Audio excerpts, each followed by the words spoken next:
尋日行完黃埔，如果你未睇嘅話，睇翻尋日嗰集。今日過嚟黃金先喺深水埗嘅呢個位置，因為之前有啲嘅媒體講到咧喺黃金商場咧，哇亂衰佢哋啊，有啲大鋪咧會做唔住嘅。咁其實都好快，就有另外一啲媒體就求證啦，仲繼續營運當中。咁我今日落到去嘅時候咧，呢一間被傳聞嘅大鋪咧都繼續做緊嘢。咁雖然如此，貨架裏邊嘅貨物咧的確係少咗好多，同埋最新嘅 Display Card 50係嘅咧，好似係冇得買嘅。而一個好大嘅 message 就係佢收現金，呢啲都可能係一啲嘅先兆。喺而家呢個時勢幾難做。去到高登嘅呢一邊亦都係啦，除咗周圍都係一啲吉鋪之外咧，信達佢哋最近都放棄咗呢間賣 notebook 嘅鋪頭。隨住旁邊嘅黃金特賣城啦，又或者係圖多多嘅出現咧，老場有一啲嘅鋪頭咧，如果係賣一啲電腦嘅配件啊，我諗嚟緊都會面對好大嘅競爭。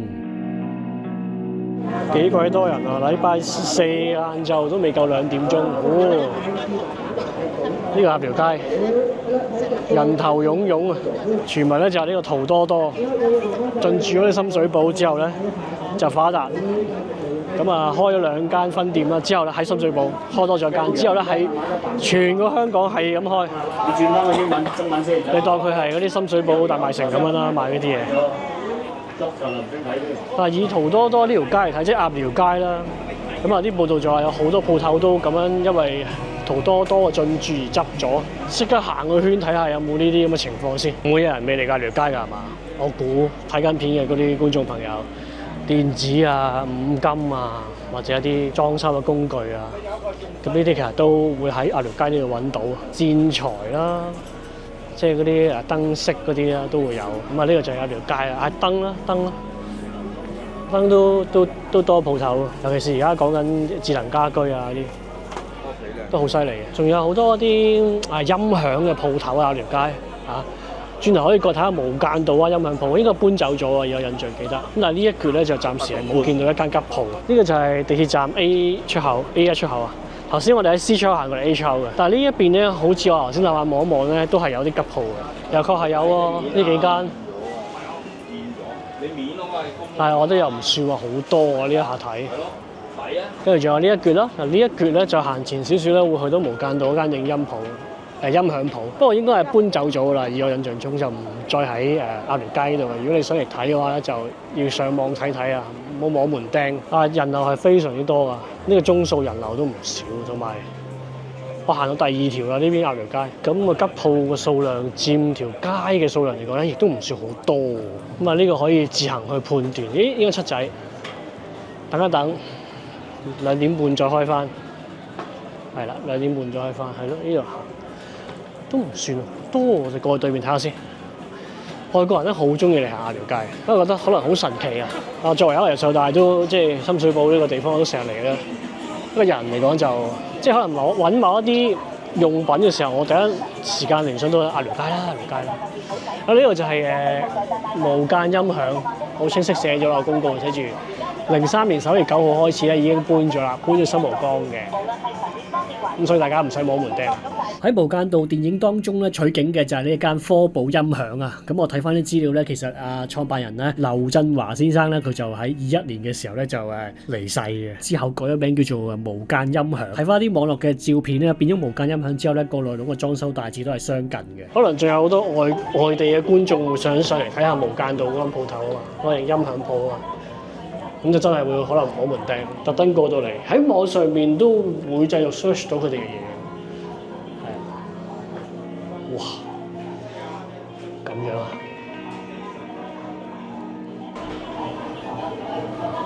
喂，唔好影啊！哇，卜卜跳啊個心，裝晒 cam 啊上邊，快走啊！我驚俾人打。佢而家係我行出嚟成個傻強咁，你哋要乜嘢啊？森哥搶咁影，做翻今日嘅正職先啊！嗱，吉鋪，我冇預計啊！如果我呢個時候咧出黑馬卡廣告咧，你一定係覺得我特登去整呢個 content 出嚟。我點知道嗰間音響鋪會變咗做按摩鋪頭咧？而又咁巧，我今日真係買黑馬卡廣告。頭先我見到唔少顧客啊，啱你哋啊！稱為秘魯人參嘅黑馬卡啦，含有多種嘅營養素，提升男士嘅硬度啊、耐力啊、回氣度啊，即係食完硬啲耐啲啦。而當中咧，黑馬卡啦係好珍貴㗎，被稱為秘魯男士嘅黑鑽石。今日推薦嘅呢一款之前介紹過就係 Whole Love 20倍極濃秘魯黑馬卡，對於日常身體保健、提神、提升專注力、改善體力等等，黑馬卡都有非常顯著嘅作用㗎。嗱，我食咗接近半年嘅時間，我之前推介過，大家應該記得㗎啦。咁我分享翻呢啲感覺咧，就應該最有說服力嘅。自己食完之後，就大家講嘅體力好咗啦，集中力好咗啦。好似我咁啦，成日出去戶外拍嘢咧，樣嘢都要親力親為自己做，冇人幫我剪片。日頭拍完，夜晚就剪完就出㗎啦，少啲精力都唔得㗎，搞唔掂嘅。但之後咧，我食咗呢款嘢咧，咁啊體力啦同埋集中力咧，絕對係有改善嘅。3個月前我推介過啦，好多觀眾都話翻俾我聽有去買，但係亦都係冇貨，要成個月先至翻貨。嗱，而家翻貨啦，所以如果你有興趣嘅朋友咧，就快啲買。仲有咧，好多觀眾咧，佢嘅另一半啦，即係女士或者可能老婆啊、女朋友都有食咗之後咧，佢嗰個經期咧係嚟準咗啦，同埋咧就冇咁痛添啊！嗱，根據廠方嘅推薦咧，就如果男士啊，你係想提升你自己嘅男士能力嘅話咧，就早晚食3粒。如果你好似我咁啦，想平時日常生活即係保健咁樣，又或者係女士啊提下神咁樣作用嘅話咧，一日3粒就可以啦。呢款產品咧有2個 No.1 嘅，首先咧佢係全港嘅銷量 No.1 嘅男士保健品，受網民追捧嘅。第二，濃度 No.1，佢嘅濃度達到20倍，濃度越高代表咧效用就越強啊！20倍嘅濃度即係一粒有20倍嘅效果，亦都係萬寧香港嘅濃度 No.1。嚟緊萬寧咧會做震撼嘅優惠嘅，喺嚟緊嘅4月4號，即係星期5開始啦，去到4月17號啦。平時一盒399，而家買2盒平均咧每盒299個半嘅啫。觀眾們 click 入去影片介紹欄嘅連結，拎埋都20蚊嘅電子優惠券咧 ，cap 定張圖去買嘅時候埋單俾佢睇，仲可以減到20蚊添。快啲去萬寧買啦！今次真係水勢都唔清，我冇心㗎，我唔係特登想喺呢度位賣廣告㗎，我可能一諗行去建興先啦，建興先入廣告啦，咁樣咪咩咯？是但我推介俾呢度嘅朋友。講翻正經啦，都係真嘅，又多咗呢啲鋪頭咧。以前你五金材料啊、燈飾啊，變咗做呢一種即係特賣場咁樣咯。淘多多有冇殺到佢哋，我真係唔知道。咁但係而家呢個世代咧，即係你唔好講淘多多啊，都有好多人淘咯，直接自己咁就會有呢啲問題咯。係咪真係一定要喺呢度買咧？咁你啊間執咗，又執多一間。嗱，世界又真係有啲唔一樣。我細個買嗰啲 Game Boy 老翻帶咧，我記得係喺呢檔定呢檔買。嗰部 Game Boy 咧黃色嘅，我記得喺呢一檔買嘅。嗱，佢已經而家唔再係賣呢啲嘢㗎啦，係啦呢一檔。完全冇晒呢啲嘢賣嘅，可能人都已經變咗轉咗手啦。全部買啲手機、電話殼啊咁。但係以前就真係哇興盛嘅時候就好多嘢賣嘅。咁靠近西九龍中心長沙灣政府合署呢一邊咧，主要主打都本身都係啲電話，即係嗰10幾年前或者20年前嘅時候咧，哇犀利啊！全部賣電話，好誇張。咁而家都當然都有啦，有啲鋪頭你見得到收機啦、放機啦，依然都會有啦。咁但係就唔係當年咁興盛啊！間間鋪頭賣，咩型號都有。其中一間我成日睇嘅秋田館啊，而家已經冇晒電話賣㗎啦。嗰陣時好多咩機都有。隔2個禮拜6咧探我婆咧就會落嚟睇一次，睇下啲電話啊嘛。但係世界真係唔同咗，亦都唔需要喺呢啲地方買啊嘛，因為哇犀利啊！呢一間嗰陣時啲小紅書啲力推啊，情迷相機幾咁犀利。而家檔仔做到鋪添啊，小紅書嗰威力幾咁犀利啊！成間鋪頭都係 CCD 相機，即係禮拜6日咧就會見得到好多啲啲00後啲內地嘅小妹妹就落嚟咧買啲相機，或者啲情侶咧就落嚟買一部，即係揀下啦。咁揀完之後就嚟香港旅遊啊嘛，咁打下卡影下相咯，就係呢一種消費嘅模式啊！而家興好誇張。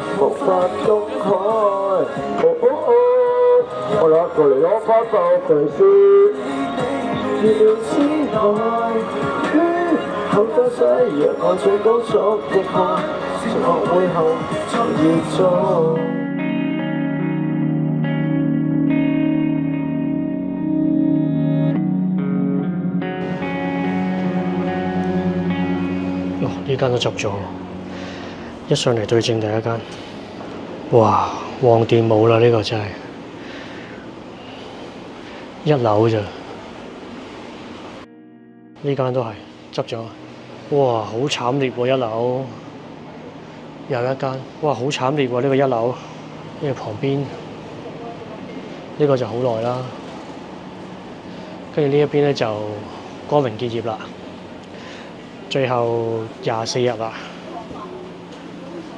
呢間都好多年金寶， 1樓嘅大鋪嚟㗎。啱啱同呢度啲鋪頭嘅老闆傾偈啦。原來係年底走嘅，舊年年底走嘅，加租，咁啊不斷加租，咁佢都係加租啦，當然。咁之後咧就好似趕走晒佢哋咁樣，咁我就問係咪啲即係嗰個商場嘅營運都好唔給力啊？咁啊即係笑而不語啦，係咪先？係咯，咁啊二樓咧，阿姐話咧就會慘烈少少嘅，的確係啊。哦，呢間都冇咗喎，原來一上到嚟2樓嘅呢間好多年嘅，其實黃鋪照租。跟住好似有啲，都係擺晒嘢做倉咁啊，又係黃鋪照租，哇！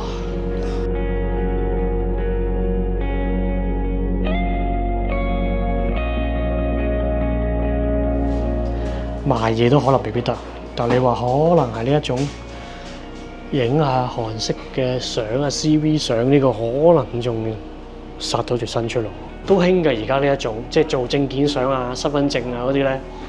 回鄉證嗰啲咧，有啲人真係化一支妝，然後幫你 P 圖啊、執啊，做 CV 嗰啲相咧幫你執啊。呢種而家興，周圍都有。3樓唔知會唔會最好咧？信達仲喺度啊！我哋由呢邊行起啦。哇，3樓係最好嘅喎，我想講。鋪頭齊全嘅3樓最齊全啊！唔知係咪租平啲頂得住咧？Gadgets 嘅呢啲鋪頭，我覺得 Gadgets 係有得做啊！呢層最旺啊，一間吉鋪都冇啊，堅啊呢個！